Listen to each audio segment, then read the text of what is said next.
Hello नमस्ते अभिवादन म उसलिम र स्वागत छ तपाईलाई एमएस वर्ड मास्टरी कोर्सको लेसन नम्बर आई थिंक 20 मा र हाम्रो एमएस वर्ड को ट्याबहरु त कम्प्लिट भइसकेछ र आजको भिडियोमा म तपाईलाई आईडी कार्ड डिजाइन देखाउने छु। त आउनुहोस् आजको भिडियो सुरु गरौँ।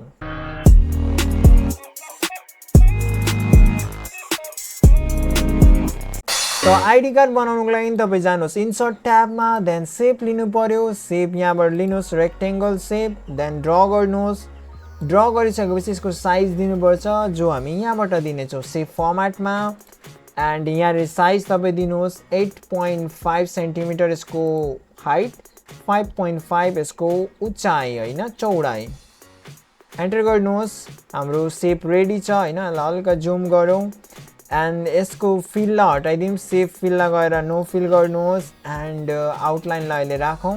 अब फेरि जाउँ हाम्रो शेपमा र यहाँबाट अर्को एउटा रेक्टेंगुलर लिउँ एन्ड ड्र गरौँ यसलाई। यहाँबाट तपाईको हाफ देनको हल्का ज्यादा यस प्रकारले र यसको कलर तपाईलाई जुन मन पर्छ त्यही दिनुहोस्। यहाँ म ब्लू दिदैछु आउटलाइन पनि एन्ड फिल कलर पनि म ब्लू नै राख्दैछु। आउटलाइन म हटाउन पनि सक्छु, न आउटलाइन गर्दै मैले। यो जग्गामा फोटो लगाउनको लागि म एउटा शेप ड्र गर्दैछु। इन्सर्टमा गएर शेपमा गएर तपाईको यहाँबाट लिनु पर्यो सर्कल एन्ड ड्र गर्नुहोस् यस प्रकारले। यो जग्गामा हाम्रो बस्छ के हो भन्दाखेरि यहाँनेरि बस्छ हाम्रो फोटो। यो भित्र फोटो लाउनको लागि तपाई शेप फिलमा जानुहोस् एन्ड यहाँनेरि अप्सन पाउनुहुन्छ तपाई पिक्चर फिल।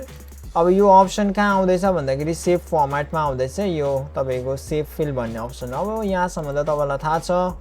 अब मेरो अहिले पिक्चर मैले नि छैन मेरोमा, त म कुनै पनि एउटा पिक्चर युज गरिदिँदैछु। सिधा हेरेको पिक्चर छैन भन्नु चाहेको। अनि आउटलाइनलाई म हल्का मोटो गरिदिँदैछु। आउटलाइनमा गएर शेप आउटलाइन यहाँबाट लाइक दिस ज्यादै मोटो भयो हो, हल्का सानो गरौँ हल्का यति। र यसको आउटलाइनलाई तपाई वाइड गर्न सक्नुहुन्छ। आउटलाइनलाई वाइड गरौँ। इभन तपाई यहाँबाट स्याडोहरु दिन सक्नुहुन्छ, स्याडो रिफ्लेक्सनहरु। एन्ड अब के गरौँ भन्दाखेरि हाम्रो मेन टेक्स्ट एड गर्नु छ।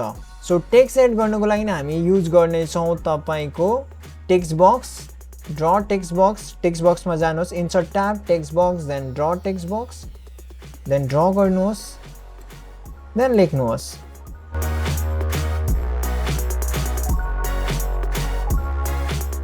शेप फिलमा गएर यसलाई नो फिल गरिदिउँ हैन। आउटलाइन पनि हटाइदिउँ हाम्रो।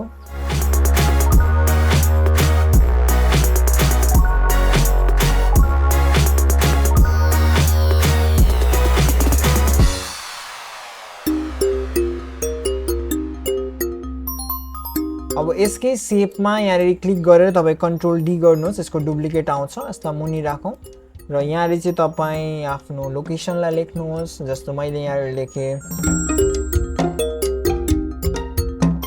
एन्ड यसको साइज कम गरौँ कन्ट्रोल ए एन्ड होम ट्याबबाट यहाँबाट साइज सानो गरौँ र यसलाई यहाँबाट चेन्ज केसमा गएर मैले गर्दै लोवर केस या क्यापिटल इच वर्ड गरौँ। क्यापिटल इच वर्ड भयो। यो दुईटैको म यहाँबाट इग्नोर अल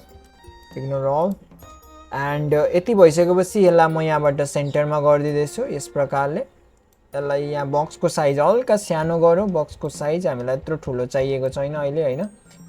यस प्रकारले देन यहाँ हाम्रो कलेजको लोगो लगाइदिउँ। अहिले कलेजको लोगो छैन, हाम्रो आफ्नै लोगो लगाइदिउँ हैन। नेपाली छात्र। इन्सर्टमा गएर पिक्चर लिएर आउने हैन। दिस डिभाइस गरेर पिक्चर मैले सायद डकुमेन्टमा राखेको छु एन्ड दिस वान लाई इन्सर्ट गरौँ। यो धेरै ठुलो पिक्चर पछाडि आइसकेको छ हैन।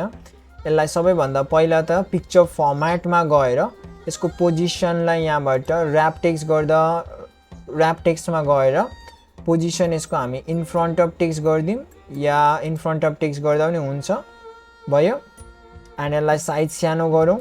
यसको यो के भन्छ ब्याकग्राउन्डले गर्दा त्यो ढाकिएको थियो। यसको ब्याकग्राउन्ड हटाउनको लागि सुरुमै अप्सन यहाँ पाउनुहुन्छ रिमुभ ब्याकग्राउन्ड एन्ड यसले अटोमेटिकली डिटेक्ट गर्छ ब्याकग्राउन्डलाई। देन यस गरिदिउँ त हाम्रो ब्याकग्राउन्ड हटिसकेको छ। त यसलाई हल्का सानो गरौँ, हल्का माथि गरिदिउँ यस प्रकारले। एन्ड यहाँ अरु कुरो पनि हाम्रो एड गर्नु छ। एन्ड मैले के गरेँ भन्दाखेरि यो माथिकै टेक्स्टलाई कपी गरेँ, यसलाई लिए यो माथिकोलाई, बर्डरमा एकपल्ट क्लिक गरौँ, देन कन्ट्रोल डी डुप्लिकेट गर्नको लागि, एन्ड यहाँनिर मैले लेखेँ स्टुडेन्ट,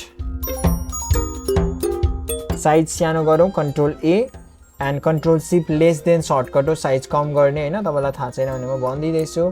एन्ड यसलाई मैले यहाँबाट गएर क्यापिटल इच वर्ड गरेँ ताकि हरेक वर्डको पहिला लेटर क्यापिटल हुन्छ। स्टुडेन्ट आइडी कार्ड, यसलाई यहाँ राखौँ, एन्ड हाम्रो लोगोलाई हल्का ठुलो गरिदिउँ लाइक दिस।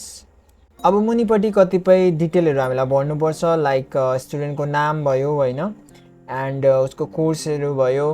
त त्यसको लागि मैले यसलाई नै क्लिक गरेँ, यही बक्सलाई बर्डरमा क्लिक गरेर कन्ट्रोल डी, एन्ड यसलाई मुनि लिएर यहाँ राखेँ होइन, र कन्ट्रोल ए गरेर पहिला त यहाँबाट फन्ट टेक्स्ट होम ट्याबमा फन्टलाई मैले ब्ल्याक गरिदिएँ। त यस्तै प्रकारले म सबै गरेर तपाईँलाई देखाउँदैछु ल एकैसाथ।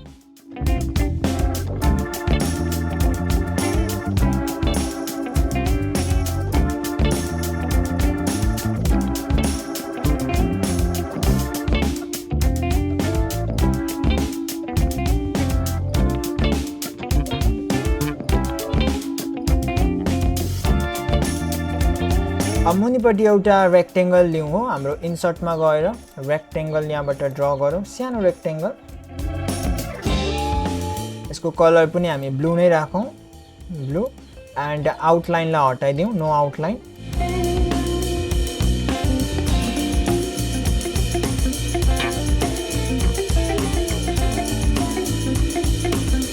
भयो। यसको कलरलाई म वाइट गरिदिँदैछु, फिल कलरलाई वाइट। अब मैले भएन कि कन्ट्रोल ए गरेर सेलेक्ट गरेर देन वाइट। अब सबै टेक्स्टलाई सेन्टर गर्नको लागि एक एक गर्दै सेलेक्ट गरौँ। पहिला मैले यसलाई सेलेक्ट गरेँ, सिफ्ट होल्ड गरेर अर्कोलाई पनि क्लिक गरेँ। यस प्रकारले तपाईँ सेलेक्ट गर्दै जानुहोस् होइन, सिफ्टसँग तपाईँको जति पनि एलिमेन्ट छ सबैलाई सिफ्ट होल्ड गरेर सेलेक्ट गर्दै जानुहोस्, एन्ड तपाईँको मेन अब्जेक्टलाई लास्टमा गएर क्लिक गर्नुहोस् जसमाथि यो सबै छ, एन्ड देन सेभ फर्मेटमा जानुहोस्। यहाँ माथि हेर्नुहोस् सेभ फर्मेट आइरहेछ होइन, save format, and then after अलाइनमा जानुहोस्, अलाइन।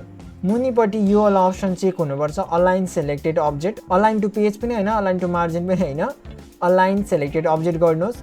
देन यिनीहरूलाई हामी के गर्न चाहन्छौँ, सेन्टरमा राख्न चाहन्छौँ, त्यो ठुलो अब्जेक्टको सेन्टरमा। त अलाइन सेन्टर गरौँ, सो हाम्रो भइसकेछ।